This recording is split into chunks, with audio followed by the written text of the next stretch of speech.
cel plinit de profeții, azi în Sion s-arată. Smerit, cu chipul său senin, înconjurat de gloate, Iisus călare pe asin, coboară spre cetate. În mâini, cu crengi de palmier, îi ies mulțime în cale, răsună al iudeii cer de cânci și osanale.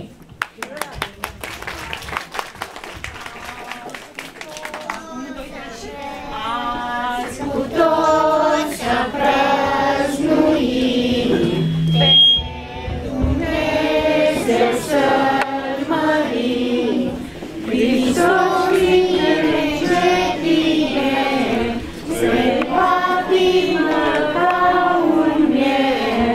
O minune, o minune, azi intrăm în Ierusalim, cărare înțăsim, de popor e conjurat, ca un mare împărat. O minune, o minune. Triumfal a fost intrarea în Ierusalim lui Iisus pe asin călare cu ram de măslin. Și oamenii se adunară să-l însoți, iar bolnavii și sărmanii spre a milui. Și duminica aceea plină de bucurii a rămas creștinătății ziua de flori. Și când primăvara vine cu flori pe câmpii, noi sărbăm cu mic cu mare ziua de flori.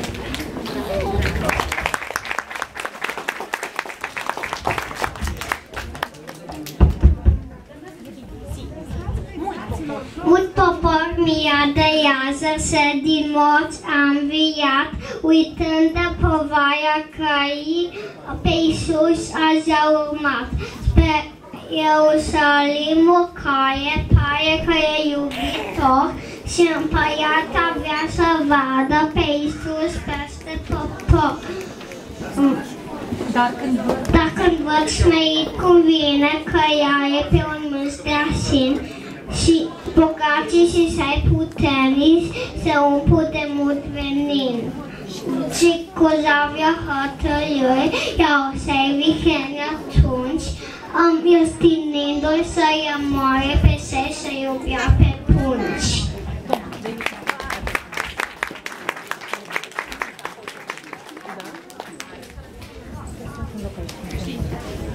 Soarele își pierde lumina și e noapte pe pământ.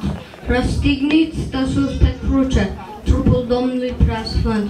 Se cutremură pământul, văzând pe stăpânul său, cum în chinuri moare astăzi, spre a ne scăpa de rău. Învie din morminte sfinții și toate pietrele se crapă. Imită lumea este acum, fiind fără să priceapă. Așteaptă mormântul rece, trupul Domnului Hristos, care de sus de pe cruce, pe ucenici ce dat jos. Ei îl învălesc cu giulgiu și cu miresme îl ung. La mormânt e jale mare, Maica și alte femei plâng.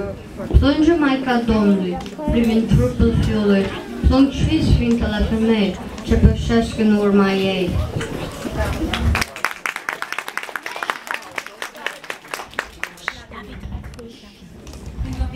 Cărmânia crudă, căzând păcate grele, Iisus venea pe lume cu sânge să le spele.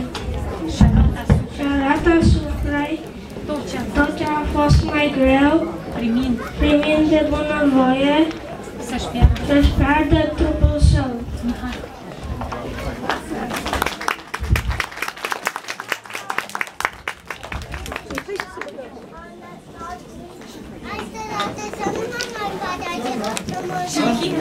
Și chinurile morții, Iisus cerând durare, ca cei ce iau viața să capete iertare.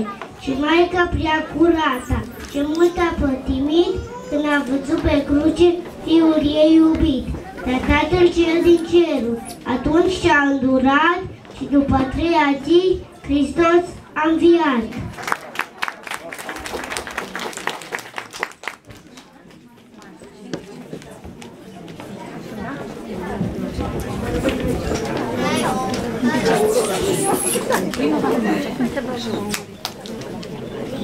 Primăvară dulce mi-a venit frumos. Să cântăm cu toții, să cântăm cu toții, a înviat Hristos. Să cântăm cu toții, să cântăm cu toții, a înviat Hristos. Îngerii din cerul cântă-ți cu noi și pe toți îndeamnă, și pe toți îndeamnă, înviați și voi. Și pe toți îndeamnă, și pe toți îndeamnă, înviați și voi. Haide să fim fii Tatălui de sus. Vine primăvara, vine primăvara Domnului Iisus. Vine primăvara, vine primăvara Domnului Iisus. Primăvară dulce, paradis de frumos, umple viața noastră, umple viața noastră, a înviat Hristos. Umple viața noastră, umple viața noastră, a înviat Hristos.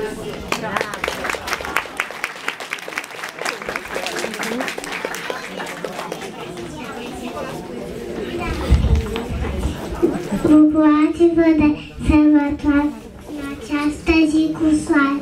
Domnul Sfânt să vă însoțească, împărțiți ori și pască.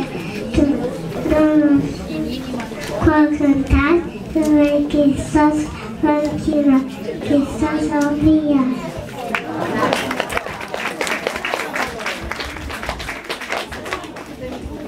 Hristos viață.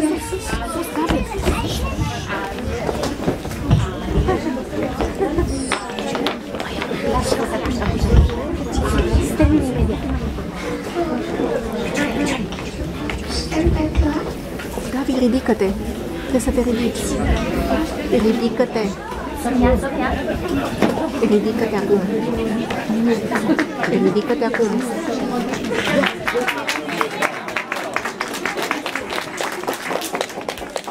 Nu primești cadou.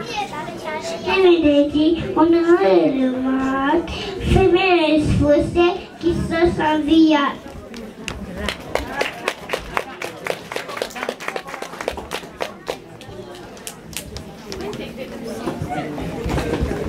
De copilul.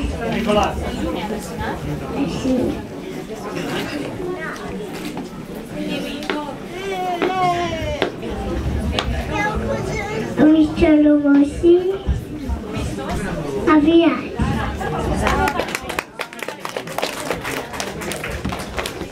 Să spui că m-a înviat.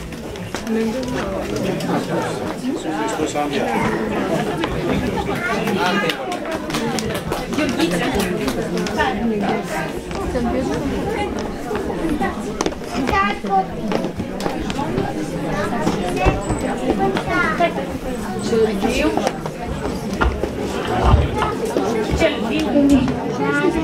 Hristos a înviat.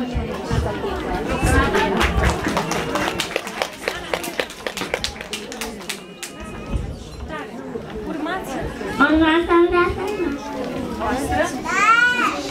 Pe ce? La microfon. În vecine. Am vrea să mulțumim. Am înviat. Da.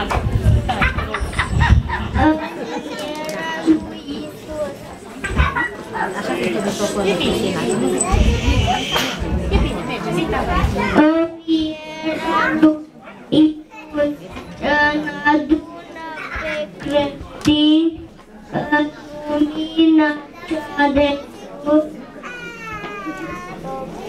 Zufără, da, zufără tare. Zufără.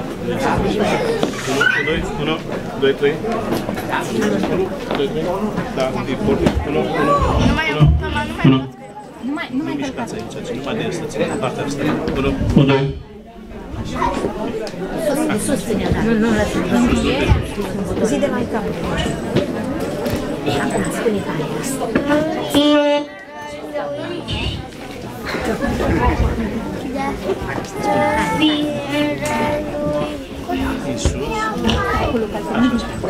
Unde? Asculți-ne, părinte. Spune tare, ține, părinte, spune tare. Învierea lui Iisus adună pe creștini în lumina cea de sus, copii, tineri și bătrâni. Noi cântăm în cetate al fața altarelor, când Hristos a înviat, noi vestim azi popoarelor. Bravo!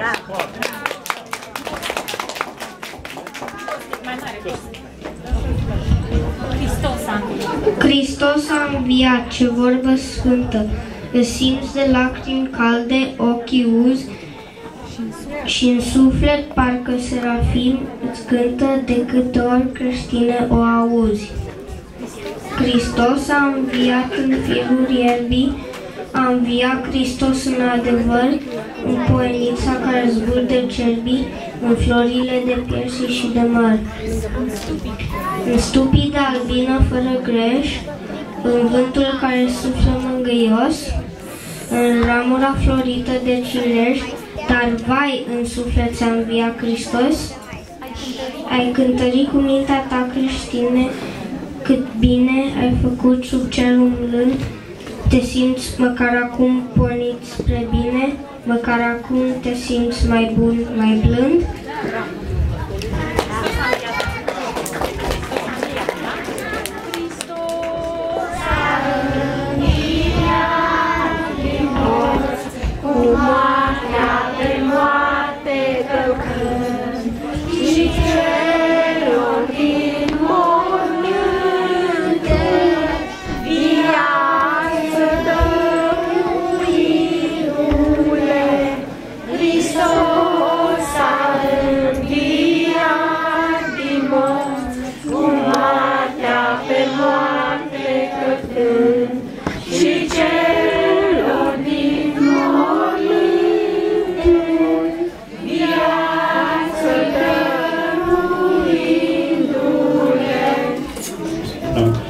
Felicităm încă o dată pe acești minunați rapsozi.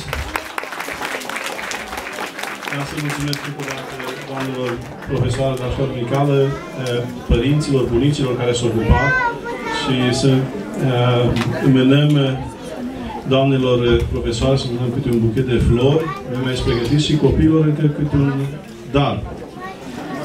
Aș vrea să adaug faptul că am primit o donație foarte frumoasă pentru Sfintele Paști, pentru copilași, din partea doamnei doctor Diana Ionescu, care lucrează la BC Cancer Agency. Dânsa în fiecare an, cu multă dragoste, multă dăruire personal sau prin cineva, a transmis mereu un pachet substanțial pentru copilași. La rândul dânsei are un băiețel.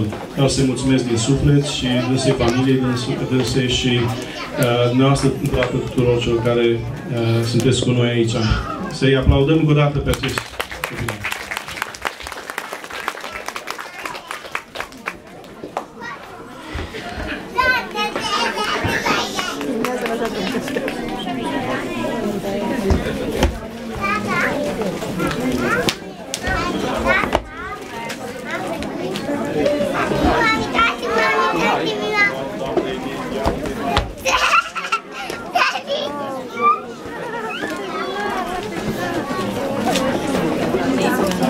Copiii stați pe locul să veniți și mai bine.